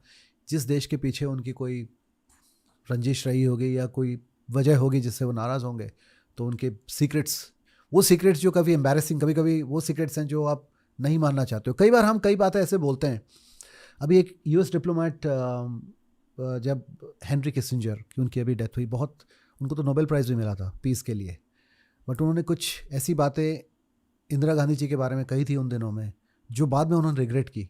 बट वो पब्लिक, जब वो बात लीक हुई कि he said very derogatory thing about Indira Gandhi then, because वो मान नहीं रही थी कुछ टर्म्स उन दिनों में अबाउट वो बांग्लादेश के टाइम, वॉर के टाइम की बातें। हमने कहा हमारे इंटरेस्ट में नहीं है मानना, तो he use some derogatory word which he regretted later. But वो चीज़ जब बाद में, कई बार लोग हम काम करते हो रिग्रेट करते हैं, बट वो जब बाहर आता है वो कई बार एम्बैरेसिंग होता है देश के लिए। तो ऐसी चीज़ें, उनका मकसद तो यही था। उसको हम हमारी दुनिया में बोलते हैं, इंग्लिश वर्ड है एक्टिविज्म। मतलब मेरा इंटरेस्ट ये नहीं है कि मैं पैसे लूँ या डिसरप्शन करूँ, मेरा ये है कि activism, I am a activist and I don't like an issue. It's like if for me gender inequality is an issue, I will find companies where there is a gender inequality and will attack them. और ये भी समझे ना, अगर आपकी generation, आज की generation बहुत अलग है, मैं आप इस जनरेशन के हो, हर बार मोटिवेशन सिर्फ ऐसा नहीं होता है। कई बार आप देखते हो किसी कंपनी के वैल्यूज़, भले ही वो बहुत बड़ी कंपनी, उनके values are not aligning to today's generation, they want even, वो काम भी नहीं करना चाहेंगे वहाँ पे। जेनजी हैकर्स उनके गोल्स बहुत अलग हैं जी। इसलिए मैंने कहा कि मैं एनिमल देखने से पहले 5 बार सोचना चाहता हूँ कि मेरी फैमिली में जो 2 मेंबर्स हैं उनको नहीं पसंद आने वाला है, उनके वैल्यूज में एनिमल फिट नहीं हो रही है, एंटरटेनमेंट के हिसाब से फिट हो रही है। तो अभी किसकी क्या ट्रिगर आती है वो नहीं पता, तो उनकी जो ट्रिगर थी वो ये थी। अब वो अपने हिसाब से वो अपना काम गलत तरीके से कुछ अच्छा काम करना चाहते थे, तो वो गलत है वो गलत है। अब I think he is obviously behind the bar, because कहाँ है जुलियन असांज अब? मुझे कोई खबर नहीं अभी कहाँ पे है, बट बिहाइंड द बार तो है। पॉडकास्ट के स्टार्ट में हमने कहा कि टेक वर्ल्ड की खासियत है कि आपको भविष्य दिख जाता है, तो भविष्य में भी इतने सारे प्रॉब्लम्स बढ़ेंगे। एक्चुअली मनी अर्निंग पोटेंशियल यहाँ बहुत ज़्यादा है, और बहुत सारे लोगों ने साइबर सिक्योरिटी में इन्वेस्ट किया है क्योंकि यहाँ मनी पोटेंशियल बहुत ज़्यादा है। बिल्कुल। और मैं ये पूछना चाहूँगा कि मनी पोटेंशियल इतना ज़्यादा इसलिए क्योंकि बहुत ज़्यादा क्रिमिनल्स बढ़ चुके हैं साइबर डोमेन में, करेक्ट? एक चीज़ पहले मैं बहुत बोलता था, फ्री वाईफाई के लिए ना कुछ भी कहीं भी अपना नाम, ईमेल, डेट ऑफ बर्थ छोड़ के ना आ जाए बेमतलब। मतलब मुझे कभी लगता है कि मतलब जैसे अभी वीटी स्टेशन हुआ, चर्च के स्टेशन हुआ, वहाँ पे अगर हम कभी नंगे घूमने वाले हैं क्या? कभी नहीं ना। तो फिर हम ये इंटरनेट में इतनी आसानी से सारे इन्फॉर्मेशन क्यों आसानी से पूछें? तो ज़रूरत है क्या?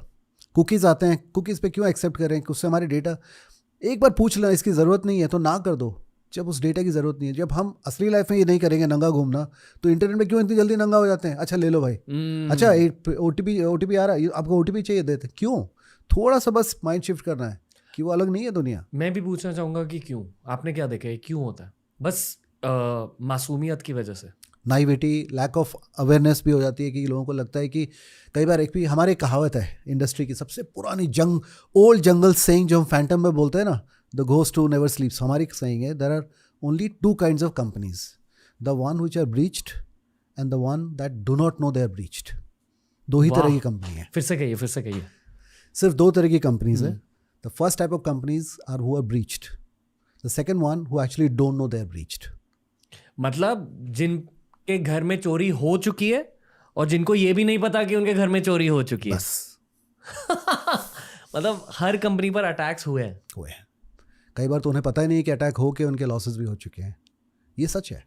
तो ये जानना भी कि अगर लॉस हुआ, कई बार ऐसा हुआ है कि 6-8 महीने तक लोग निकाल रहे हैं, आपको पता ही नहीं है आपके लॉसेस हो रहे हैं। पर कैसे? डिटेल्स में घुस के कैसे? अब पहली बात है, अगर मैं आपको एग्जांपल देता हूँ, अगर मैं, आपकी कंपनी है, आपने एक कंपनी चला रहे हो, आपके मैंने क्रेडेंशियल चुरा लिए, आप, so I am Ranveer now, I am in your company, मैं आपकी कंपनी में घूम रहा हूँ रणवीर बन के, बट मैं रणवीर हूँ नहीं, बट सिस्टम्स देखेंगे हाँ रणवीर तो है, अलाउ करो, उनको ये इन्फॉर्मेशन चाहिए दे दो। तो अगर एक बार क्रेडेंशियल चोरी हो जाए ना, तो फ़र्क नहीं पड़ता आप कौन हो, क्योंकि सिस्टम यही रिकग्नाइज़ करेगी कि ये तो लेजिटिमेट है, इसको दे दो। तो कई बार आप घूमते रहते हो, 6-6 महीने घूमते हो आराम से, किसी को पता ही नहीं चलता, क्योंकि लोगों को लगता है ये तो रणवीर एक्चुअली घूम रहा है।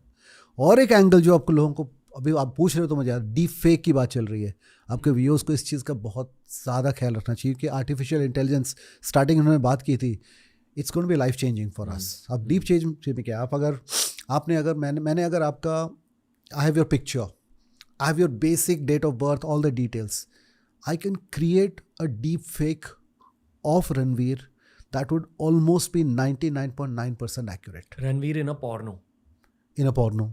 और अभी तो एक कंट्रोवर्सी हुआ ही था किसी हीरोइन के साथ, Rashmika Mandanna, that was and that's an example of what deepfake, and that's at least is reputational damage. I could pose as you in front of your online banking and take your money because now I have your credentials, मेरे पास आपके passwords हैं। अब वो अगर biometrics देखना चाहते हैं, आई can create deep fake से बायोमेट्रिक्स, जिससे आप, मैं बिल्कुल पास होके जाऊँगा, पैसे आपके लेके आऊँगा। डीप फेक से मुझे सबसे ज़्यादा डर मुझे सिर्फ डेटा चोरी का अब ये है कि अगर उसमें AI की टेक्नोलॉजी लगे तो लोग क्या तबाही मचा सकते हैं। जो अभी होगा, मतलब ये पॉसिबिलिटी नहीं है, ये सच्चाई है। हाँ, आई एम श्योर कि अभी भी कुछ ना कुछ तो हो रहा है दुनिया में, होता है। अब जैसे पुरानी हिंदी फिल्म में आता है ना, अरे मैंने तुम्हें, 2 जुड़वा वाली स्टोरी होती है ना, मैंने तुम्हें वहाँ देखा था पर मैं तो था ही नहीं। अब डीप फेक में होगा, अरे तुम तो वहाँ थे, मैं तो था ही नहीं, but no, your deep fake was there. Specially celebrities पर बहुत बड़े अटैक्स हो सकते हैं क्योंकि उनका इतना ज़्यादा डेटा, इन टर्म्स ऑफ, मेरे इतने सारे पॉडकास्ट अभी ऑनलाइन है, लोग मेरी आवाज़ कॉपी कर पाएंगे। सोचो आपका एक ऑल्टरनेट प्रोग्राम बने and someone is running exactly your show, completely deep fake. अगर आप एक साइबर क्रिमिनल होते तो आप मेरे पे क्या अटैक करते as a YouTuber? I could do reputational damage to your show by creating, I could replicate your show almost the same as if you are interviewing a guest and you could get a controversial guest and make statements जिससे आपके show को damage आए ज़्यादा, जो आप नहीं करोगे. एक तो होता है कि एक टॉपिक के अंदर रहना है, you can create a lot of damage for your viewers. They might believe, अरे यार रणवीर क्या बोल रहा है, ये कैसे गेस्ट लेके आए हैं. आपके नज़रिए से क्या Julian Assange is a valid cyber criminal, या कुछ लोग उनको एक रॉबिनहुड के नज़रिए से देखेंगे कि हाँ पावरफुल देश को एक्सपोज किया, थोड़ा सा स्टीलमैन करते हैं. यहाँ हम ये नहीं कह रहे कि जूलियन असांज हीरो है या विलन है, ये भी ग्रे है, यूएस गवर्नमेंट भी ग्रे है. आपके according like how would you place him? मुझे हमेशा मानना होता है किसी देश का हीरो किसी दूसरे देश का विलन होता है. वाह, ठीक है, ये सच है. अब लोग विंस्टन चर्चिल के बारे में बोलते हैं, he was probably the best thing for UK. Would you say Winston Churchill is the hero for India? No. He sucked the blood out of us. He sucked all our money out of us. So to me, I'll never have a respect for Winston Churchill. Even if you want to quote his leadership skills, मैं नहीं मानने वाला हूँ. मतलब वो हमारे लिए Hitler है, हमारे लिए वो हमारे हित के नहीं थे. ठीक है, तो बात सच है, उन्होंने अपने देश का ख्याल रखा. तो यही बात आ जाती है, he has his agenda because उनकी प्रॉब्लम थी US के वॉर कैंपेन को लेकर. उनके जो रियल रीज़न वॉर के थे, अभी भी हम जान नहीं सकते हैं. सद्दाम हुसैन वाला अटैक, उसकी वजह क्या थी? ठीक है, इतने दिनों तक ओसामा बिन लादेन का नहीं मिलना और सडनली मिलना पाकिस्तान के बाद, ये सारी चीज़ें, जिन लोगों की मन में एक्टिविज्म वाला माइंडसेट रहता है ना, they are always looking for truth. Sometimes pursuit of truth में हम कुछ सच को ढूंढना चाहते हैं, गलत तरीका इस्तेमाल कर लेते हैं. अब जो गलत तरीका है वो तो गलत है. इट कैनॉट, अगर आपको कोई सच निकालना है और आपने गलत तरीके से निकाला, फिर वो गलत हो जाता है. आई थिंक वहीं वो फंस गए. उनका तरीका गलत था. उनका पॉइंट भले भी सही हो कि ईरान, या जो हम देखें इराक वॉर हो या Afghanistan, what a beautiful country, और क्या हो गया है. अब उसके कोई तो रिस्पॉन्सिबल हैं. He is hurt by that. वो उसके लिए he using a wrong way to do it. Now is he right और wrong? It's for people to decide depending on, like I said, whether you are from UK और from India. Churchill is a hero और a villain. मतलब एक देश के laws उस देश के अकॉर्डिंग बने होंगे, पर यहाँ एक ऑजी अमेरिका को अटैक कर रहा है, तो कौन से लॉज आ जाते हैं? इंटरनेशनल लॉज होते हैं साइबर सिक्योरिटी को लेकर? होते हैं ना, पहले से पूरी तरीके से बने नहीं है. मेरा ऐसा मानना है कि जैसे वर्ल्ड इकोनॉमिक फोरम होता है, जेनीवा में होता है, वो आई थिंक एक वर्ल्ड साइबर सिक्योरिटी फोरम बनने की ज़रूरत है. उस लेवल की मैच्योरिटी आई नहीं है, उस लेवल का अंडरस्टैंडिंग अभी तक देशों में आया नहीं है. कि दुनिया को बुड्ढे चला रहे हैं, वो भी नहीं है. बट अभी तो ऐसा हो गया ना, अभी बाइडेन और पुतिन के बीच में हैकर एक्सचेंज की बात चल रही है. बताइए ये. हाँ, ये कभी न्यूज़ चल रही है कि that to settle down many differences, या तुम्हारे हैकर ने हमें पेन किया है, हमारे लोगों ने आप किया, सो ये 2 हैकर आप हमें दो, हम अपने 2 हैकर को दोगे, so that you can punish them as per your rules and we can punish him as per our rules. अच्छा, पनिशमेंट के लिए? हाँ, हैकर जो क्रिमिनल एक्सचेंज होती है ना, जी, तो ये होता है हैकर एक्सचेंज. तो अभी वो बात चल रही है बाइडेन एडमिनिस्ट्रेशन में, let's do that, because at least then you know if we have done some wrong, let's correct it. ये अब ये नया चलेगा. जब आपने पहले कहा तो मुझे लगा Hardik Pandya to Mumbai Indians return ऐसे कुछ है कि ये कंट्री अभी रशियन हैकर्स का यूज करी, पर ये एक्चुअली एक प्रिजन ओरिएंटेड एक्सचेंज है कि इनको आप ले लो. मतलब पिच किसने किया था? पर ये बायलैटरल रही है. लेकिन अब उसका अंडरलाइंग प्रॉब्लम क्या है कि पहले जो चीज़ें, मैं बोलता हूँ हमारे इंडस्ट्री में बोलते हैं स्टेट क्राफ्ट, जो एक देश की कोर टेक्नोलॉजी होती है, जो अब वो स्टेट क्राफ्ट ना धीरे धीरे लीकेज होके ट्रेड क्राफ्ट बन गया है. अब मतलब बताइए, मतलब क्या होता है? मतलब एक्सक्लूसिव टेक्नोलॉजी, जो बट हाई टेक टेक्नोलॉजी पहले सिर्फ मतलब देश के बड़े बड़े साइंटिस्ट के पास रहा करता था, वो बहुत इजीली बाहर अवेलेबल होने लगा है. अब जैसे मैंने नॉट पेटिया की बात की, उसकी जो ओरिजिन है वो यूएस में, यूएस की इंटेलिजेंस के पास एक वो 2 यूज़ करते थे अच्छे काम के लिए. जैसे कहते हैं कि कोई भी टेक्नोलॉजी जो हम यूज़ करते हैं, चाहे वो इंटरनेट हो, मोबाइल फ़ोन हो, पहले हमारे देश के साइंटिस्ट के पास और मिलिट्रीज के पास होती है. हाँ, कुछ कम लोगों के पास हुआ करती थी. अब वो इजीली अवेलेबल है. वो जो यूएस ने वो चोरी हुई, बाद में साइबर क्रिमिनल के पास गई. आप जैसे सोचो ये मोबाइल फ़ोन हुआ, मोबाइल फ़ोन की कंप्यूटिंग पावर सुपर कंप्यूटर से ज़्यादा हो चुकी है अभी. तो पहले सुपर कंप्यूटर्स कितने लोग अफोर्ड कर सकते थे? 4-5 साइंटिस्ट हुआ था, इसरो हो गया, कहीं हो गया. आज आप सुपर कंप्यूटर पॉकेट में लेके घूमते हो, तो आपके पास जो किसी के ऊपर अटैक करने की जो ताकत है ना, अपने हाथ में हो गया, जो देशों के हाथ में हुआ करता था आजकल. अब AI जो है आपके पॉकेट में, मेरे पास ChatGPT मेरे पॉकेट में है जी. ये पावर पहले कहाँ होती थी? तो उसका आप सोचो, आप उस हिसाब से सोचो आप किस प्रॉब्लम से डील कर रहे हो. Coders have honestly ruled the business world अभी for the last 30, 40, 50 years. Bill Gates, Steve jobs के जनरेशन से पहले भी IBM उन्हें बिजनेस वर्ल्ड को रूल किया. फिर बिल गेट्स, स्टीव जॉब्स, मतलब it's basically based in software. और Sam Altman, I'd put them in the same category. शायद फ्यूचर में भी coders will be ruling the business world. पर अब लोग कहते हैं कि अगर आप पावर शब्द को जाने तो ज़्यादा पावरफुल कौन है, एक देश की गवर्नमेंट या वो लोग जो सोशल मीडिया एल्गोरिदम्स को कंट्रोल कर रहे हैं और उसी गवर्नमेंट को देखने का नज़रिया बदल सकते हैं. ज़्यादा पावरफुल कौन हो सकता है? बहुत लोग मानते हैं कि शायद वो एल्गोरिदम ज़्यादा स्ट्रॉन्ग है, और एल्गोरिदम से ज़्यादा स्ट्रॉन्ग उस एल्गोरिदम को चलाने वाला. इसलिए शायद आप कह रहे हो, जो आप कह रहे हो कि कोडर्स भारत के सिपाही है, आई थिंक वो भारत के राजा भी बन सकते हैं. बहुत बहुत अच्छी बात है. It's almost poetic when I say that technology से हम अपना कंट्रोल एक मशीन को दे रहे हैं, बट वाकई में उस मशीन को दे रहे हैं या वो लोग जिस मशीन को चला रहे हैं आप उनको दे रहे हैं. ठीक है, चाहे कोई कंपनी हो चाहे गवर्नमेंट हो, मेरे हिसाब से टेक्नोलॉजी का बेसिक ऑब्जेक्टिव क्या होना चाहिए? To serve us, not the other way around. तो बहुत कंट्रीज़ हैं, आपको एग्जांपल देने की ज़रूरत नहीं है, जहाँ पे वो ऑलरेडी AI यूज़ करके काफ़ी कुछ कंट्रोल कर रहे हैं. इंडिया में वो इथोस कभी रहा नहीं है, हमारी वो कंट्रोल वाली इथोस कभी चली ही नहीं है. It will fail, and I think that way हमारी डेमोक्रेसी की टेम्पलेट बहुत बढ़िया है. कि वो आप किसी को बोलोगे कि हमारी बेसिक नेचर क्या, अगर मैं आपको बोलूँगा नहीं यार तुम्हें यही खाना है, तो बिल्कुल बिल्कुल वही नहीं खाएंगे, हम कुछ और ही खाएंगे. हमारा वो नेचर है. आई think that is the nature Y democracy prevails here. I will probably shift the problem somewhere else. Coders कई जगह पे बहुत अच्छे हैं, चाइनीज़ कोडर्स बड़े अच्छे हैं, हमारे जितने ही एफिशिएंट हैं. पोलैंड में एक बेस्ट क्वालिटी कोडर्स मिलते हैं. यस, पोलैंड इतनी सी कंट्री है, the quality of coders are amazing, the best in the world. अच्छा, best in the world. US में ऑब्वियसली कोडिंग बहुत अच्छी है. So I think the difference now is, अभी क्या हो रहा है, AI की वजह से एक और चीज़ आ रही है जो आई थिंक व्यूअर्स को पता होना चाहिए कि कोडिंग करना भी आसान हो गया है. अब जैसे आप देखें ChatGPT, उसका एक प्रोग्राम आ रहा है कोडेक्स, जिसमें आपको कोडिंग करने की ज़रूरत नहीं है, वो आपके लिए 70-80% कोड वो बना के देगा. मतलब आपको क्या सोचना है, अभी मुझे इमेजिन करना है कि मुझे क्या प्रोडक्ट बना रहा हूँ, कोड तो वैसे ही मुझे मिल जाएगा. अब मैं उसके ऊपर अब जो देश इमेजिन कर पाएगा ना बेटर, वही देश आगे बढ़ने वाला है. वाह, इमेजिनेशन इज द की. अब मैं माइक्रोसॉफ्ट की एक प्रोग्राम आती है Copilot. अब Copilot से आपको इस प्रोडक्ट में एक नया फीचर चाहिए, जो 9 महीने लगते हैं नए प्रोडक्ट फीचर के लिए, आजकल 7 दिन में हो जाते हैं. क्यों? क्योंकि आपके पास 25 चीज़ें हैं जो आपके लिए कोड रेडी करके देंगे. पर वो 80% कंप्लीटेड कोड होता है, 20% एक ह्यूमन एलिमेंट होगा जिसमें ह्यूमन इमेजिनेशन आएगा. तो अगर आप इमेजिन कर सकते हो एक फीचर आपको चाहिए जो कोई दूसरा नहीं कर सकता, वही आपके लिए अभी की है. मतलब कोडिंग के आज के ज़माने में, आज के ज़माने में नहीं, पर -5 years 2019, ठीक है, 2019 के ज़माने में कोडिंग के 2 हिस्से होते थे, इमेजिनेशन और टेक्निकलिटी. एक्चुअल प्रोग्रामिंग अभी कंप्यूटर छीन चुका है कोडर से. कोडर्स को बस अभी सोचने की ज़रूरत है.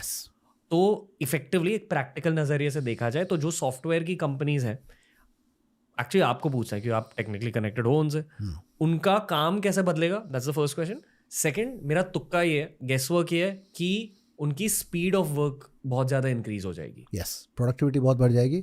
आई थिंक 5 साल के बाद difference between one person another person भी, अगर आप AI यूज़ कर रहे हैं या नहीं यूज़ कर रहे हैं, if you are not using it, you will be left behind. आपकी स्पीड, एजिलिटी सब कम हो जाएगी. कोई भी बिजनेस, कोई चॉइस ही नहीं है. कोई भी बिजनेस, कोई भी दुनिया के मतलब बिस्किट भी बेच लो ना, वहाँ भी कुछ AI का रह सकता है, रहेगा. जैसे मार्केटिंग में क्योंकि रहेगा, इसलिए साइबर सिक्योरिटी का प्रॉब्लम भी रहेगा.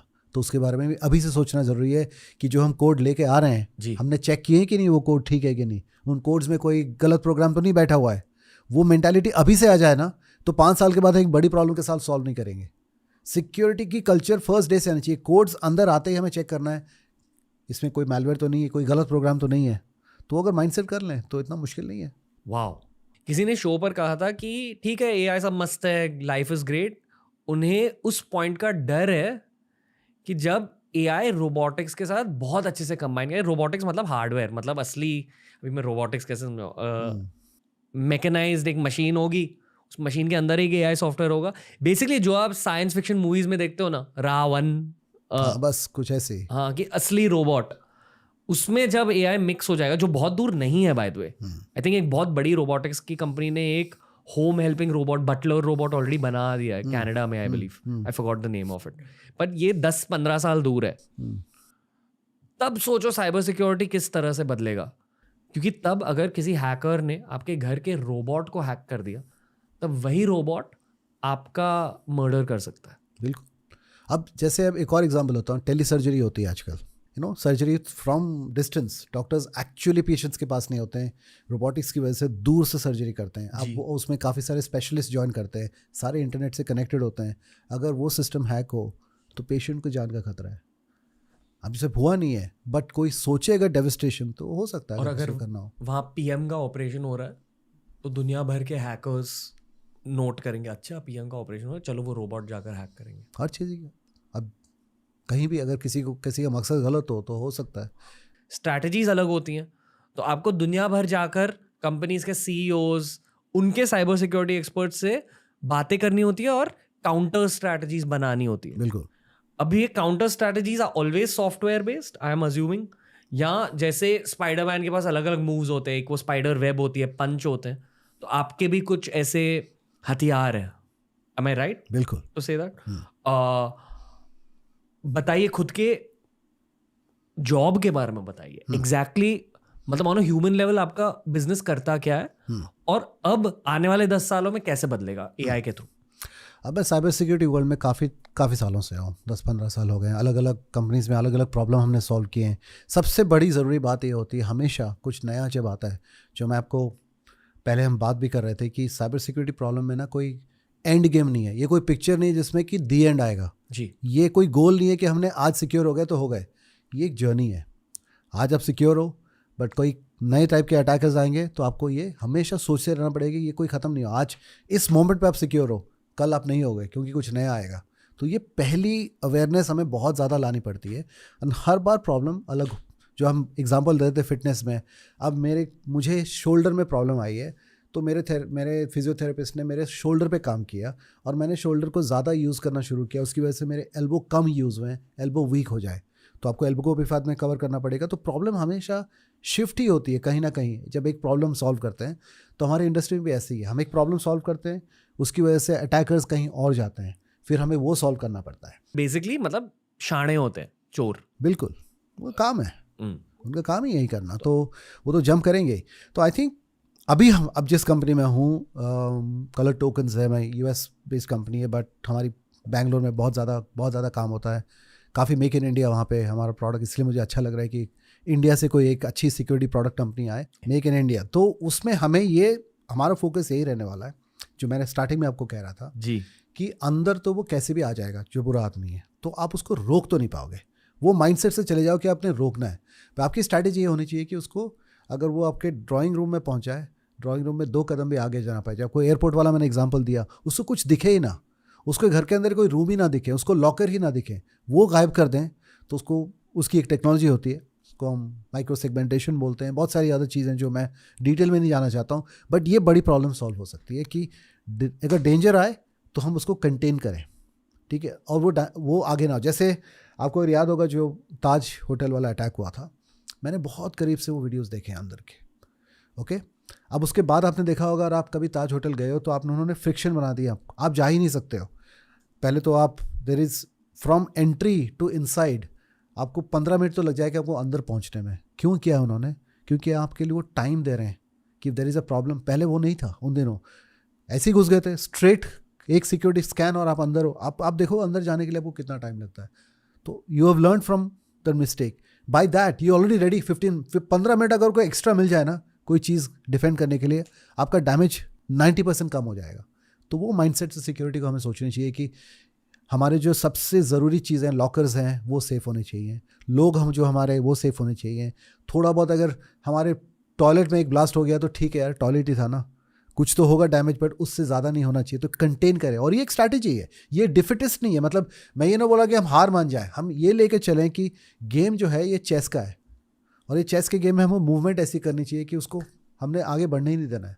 तो वो है असली मज़ा आ रहा है कि एक बड़ी प्रॉब्लम सॉल्व करेंगे अगर हम इंडिया से प्रोडक्ट निकाल पाएँ, और अभी ऑलरेडी हमारे बहुत सारे कस्टमर्स हैं, वो करें तो मज़ा है, क्योंकि अच्छा लगता है ये एक प्रॉब्लम सॉल्व किया हमने और बड़ा प्रॉब्लम सॉल्व किया। ओके, थोड़ा एट इट्स कोर आप एक सॉफ्टवेयर कंपनी हो जो security oriented counter terrorism softwares बना रही है। जैसे मतलब काउंटर स्ट्राइक खेली है आपने कभी? हाँ हाँ, तो बस वैसे ही आप terrorist- सोचे हमारे वर्ल्ड में हम उसको ब्रीच बोलते हैं, हम आपको ब्रीच रेडी कर रहे हैं। आप अगर ब्रीच हो तो आप कैसे बिहेव करोगे, कैसे आप अपने आप को डैमेज करोगे, how can you be ready for breach, हम उस पर फोकस कर रहे हैं। तो अलग अलग सॉफ्टवेयर्स आपके अलग अलग गन्स की तरह है। बिल्कुल।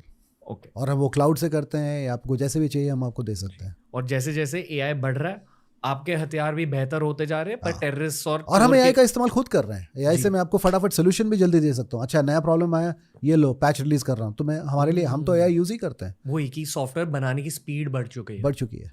वाह, ओके। और जेन एआई में और आसान हो गया, आपको सिक्योरिटी कॉम्प्लेक्स लैंग्वेज भी बदल गई। अब जेन एआई में आपको सिंपल लैंग्वेज में आप सिक्योरिटी को और समझ सकते हो, और अक्रॉस द बोर्ड आप इजी इंग्लिश से आपको सोल्यूशन ज़्यादा आसान मिलेगा, चाहे वो और एक आसान हो गया। ओके, क्योंकि हम काउंटर स्ट्राइक की बातें कर रहे हैं, मुझे पबजी की भी बातें करनी है कि पबजी जब बैन हुआ था इंडियन गवर्नमेंट के थ्रू, उनका एंगल ये था कि हमारे देश के युवा यूज़ कर रहे हैं पबजी को, इसलिए उनका डेटा चोरी हो रहा है और चाइना के पास जा रहा है। पर आई बिलीव जो पबजी का क्लोन ऐप निकला है अभी, BGMI, वो basically it's owned by the same company, right? I think so. मुझे एक्चुअली पूरी नॉलेज नहीं है इन कंपनीज की। ऐप के थ्रू ऑब्वियसली डेटा चोरी करना इज़ अ कॉमन। गेम के थ्रू बहुत आसान है, बहुत मुश्किल नहीं है। तो जो हमने किया मेरे हिसाब से हमने ठीक किया, क्योंकि अगर आप देखें एक ज़माने में जब हमने टिकटॉक बैन किया था, यूएस भी टिकटॉक बैन करने वाला था, बट हमने डिसीजन काफ़ी फास्ट लिया। तो मेरे हिसाब से हमने बहुत अच्छा किया, but US could not implement किया। उसमें अभी भी टिकटॉक चालू है, पर दो कंट्री बैन करने के लिए तैयार थे।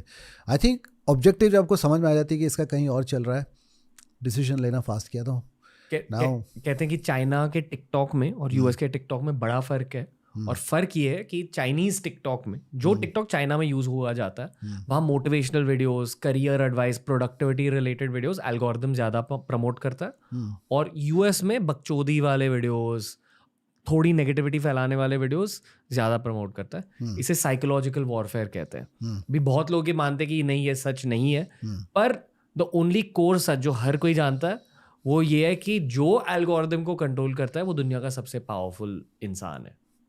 तो अगर किसी और देश की ऐप और किसी और देश का एल्गोरिथम आपके लोगों के दिमाग और दिल और घर में घुस रहा है, वो आपके लिए अच्छा नहीं हो सकता। बिल्कुल। इसे मेरे अकॉर्डिंग जब इंडिया ने टिकटॉक बैन किया, ये जियोपॉलिटिकली एक बहुत अच्छी मूव है। बिल्कुल सही मूव थी, क्योंकि इन्फ्लुएंस बहुत होते हैं। अब अगर सिर्फ टिकटॉक तो मैंने कभी यूज़ नहीं किया, तो मैं पता नहीं क्या होता है वहाँ पे, लेकिन मुझे पता है आप इन्फ्लुएंस कर सकते हो, क्योंकि बहुत सालों से एक देश का दूसरे देश के इलेक्शन प्रोसेस में इंटरफेयर करना चल ही रहा है, क्योंकि आप इन्फ्लुएंस करना चाहते हो कि उस देश का मुझे वो नेता चाहिए।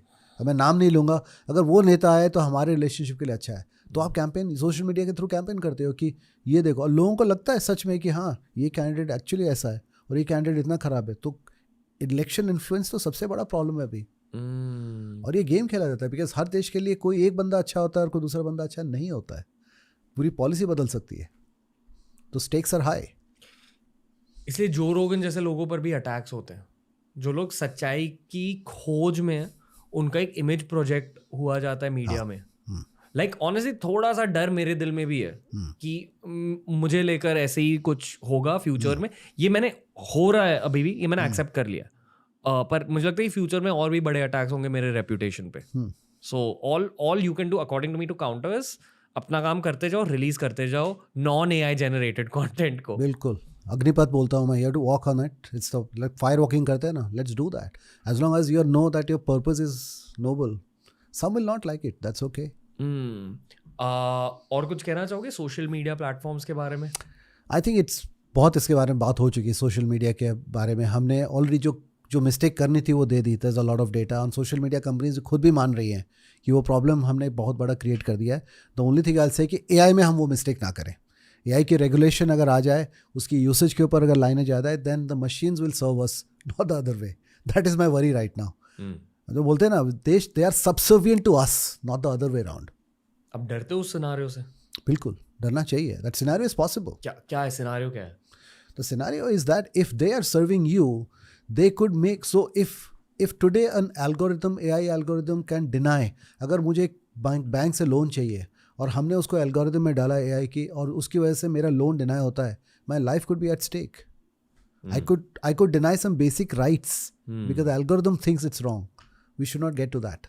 पर ये एल्गोरिदम ऐसे क्यों सोचेगा in the first place? See, अब एल्गोरिथम अगर देखें है क्या, इसकी एक ट्रेनिंग डेटा है. आप ट्रेन करते हो एक डेटा पे, उसका टेस्ट करते हो एक डेटा पे जी. अब वो ट्रेन करते हो डेटा, वो डेटा आप कहाँ से लाते हो? जो एग्जिस्टिंग है. कई बार मुझे लगता है कि इंटरनेट को कहीं पे बहुत ज़्यादा भी हम जैसे आपने गूगल में देखा, गूगल भी तो सर्च करके आपको ला के दे रहा है. वो एक कलेक्टिव विजडम है, बट कलेक्टिव विजडम हमेशा सच होती है क्या? बिकॉज लोगों को जब पता नहीं है तो आप वो सच मान लेते हो. वो ट्रेन डेटा तो वहीं से ले रहा है, तो बायस तो आएगी उस डेटा में. उस बायस की वजह से मॉडल में तो बायस हमेशा ही रहने वाला है. तो if you don't have regulation on the bias कि हमने ये बायस इसकी चेक किया क्या, अलग टाइप की बायस चाहिए क्या, कोई डिफरेंस, उसकी वजह से रिजल्ट अलग आएगा ना. तो अब कोडर की बायस रह सकती है, डेटा की बायस रह सकती है. ये सब प्रॉब्लम सच है, डीप है, बहुत लंबा जा सकते हैं इस पर हम. Fun conversation. Yes Jagdish sir, मज़ा आ गया आज. बस यही था आज का पॉडकास्ट. मुझे भी मज़ा आया. कुछ साइनिंग ऑफ नोट्स है सर आपके, जितने ऑडियंस मेंबर्स ने यहाँ तक सुना है. हाँ. थोड़े डर के माहौल में हमने बातें करी है, पर एक एजुकेशनल पर्सपेक्टिव से भी ये बहुत ज़रूरी कॉन्वर्सेशन थी अकॉर्डिंग टू मी. पर आप कुछ कहना चाहोगे ऑडियंस को? मेरे हिसाब से मैंने पहले भी ये कहा है कि I think technology has more positive than negative. जी. अगर हम उस पॉजिटिव का इस्तेमाल करें, इंडिया जैसी कंट्री है, जो हमारी पॉपुलेशन, जो हमारी यूथ है, इट्स अ यंग कंट्री. मैं हमेशा एक ही चीज़ बोलता हूँ, दुनिया का सबसे पुराना कंट्री है बट सबसे यंग कंट्री है. आप सोचो कितना कॉन्फ्लिक्ट है इसमें. Half of us are less than 25. I wish I was in that half. I am not in that half. I feel bad about it, but I am also feeling positive. That's our power. If you can, अगर हम उस power को लें, उसकी coding power, imagination power को लें, हम दुनिया के हर प्रॉब्लम सॉल्व कर सकते हैं. क्योंकि इंडिया में ऐसी कोई प्रॉब्लम नहीं है जो कहीं मतलब अगर हमने इंडिया में वो प्रॉब्लम सॉल्व कर दी ना. सो मेरा ऐसा मानना है, India holds key to global problem solving. We have to think like that. क्योंकि इतने सारे प्रॉब्लम्स हैं यहाँ. यहाँ के प्रॉब्लम सॉल्व कर दो, फिर जो भी आपने सीखा है उन प्रॉब्लम्स को सॉल्व करके दुनिया भर में जाकर बेचो, छापो, बिल्कुल कमाओ, खुश रहो, फूलो फलो, enjoy guys. Thank you sir. Thank you. दोस्तों, ये थी आज की कॉन्वर्सेशन. मुझे ऐसे टेक और साइंस ओरिएंटेड कॉन्वर्सेशंस बहुत अच्छे लगते हैं. मैं खुद बहुत सीखता हूँ उनसे. आई होप कि आपने भी आज की कॉन्वर्सेशन से बहुत कुछ सीखा होगा.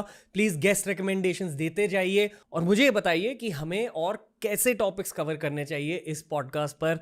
Ranveer and the full team will be back very very soon. Thank you for supporting TRS. Please हमारे बाकी सारे पॉडकास्ट को भी स्कैन करके उन्हें कंज्यूम कीजिए. तगड़े पॉडकास्ट है, भर भर के नॉलेज प्रोवाइड करिए. और हर पॉडकास्ट में हम करते हैं मज़े, हम करते हैं नॉलेज प्राप्त. Enjoy. See you very soon.